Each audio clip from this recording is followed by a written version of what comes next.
What is integration? Imagine you're trying to find the area beneath a curve. One way to approximate it is by drawing rectangles underneath the curve and summing their areas. The more rectangles you add, the more accurate your approximation becomes. Integration asks, what happens when we use infinitely many rectangles, each with an infinitesimally small width, and sum up their areas? In this approximation, the width of each rectangle is a tiny change in x, which we call delta x. The height of each rectangle is determined by the value of the function at that point.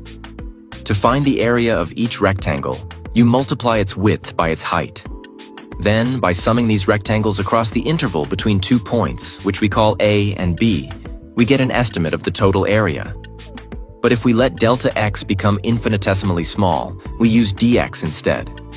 At this point, the summation symbol changes to an integral sign, which is like a smooth version of the summation symbol. This is the concept of integration, but how do we actually integrate?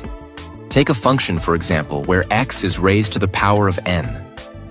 The most common way we integrate this type of function is by using something called the power rule.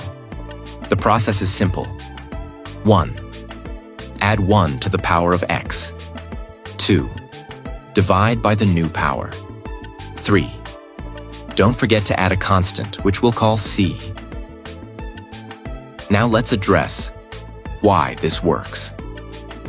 It's important to know that the power rule for integration actually came before the power rule for differentiation. Integration was developed first, even though most students learn differentiation first. The key figure here is Leibniz, whose notation we mostly use today. But Newton and Cavalieri also worked on these ideas independently. To understand the power rule, let's look at a few examples. Start with a simple function, where x is raised to the power of 0. This means the function is just a constant, 1. The area under this flat line, from 0 to x, is simply x. This tells us that the integral of 1 is x. Next, consider the function where x is raised to the power of 1. The area under this curve forms a triangle, which has an area of 1/2 multiplied by x squared. So the integral of x is x squared divided by 2. At this point, you might notice a pattern. When x is raised to the power of 0, the result is x to the power of 1 divided by 1. When x is raised to the power of 1, the result is x to the power of 2 divided by 2. It wouldn't be unreasonable to predict that if x is raised to the power of 2, its integral will be x.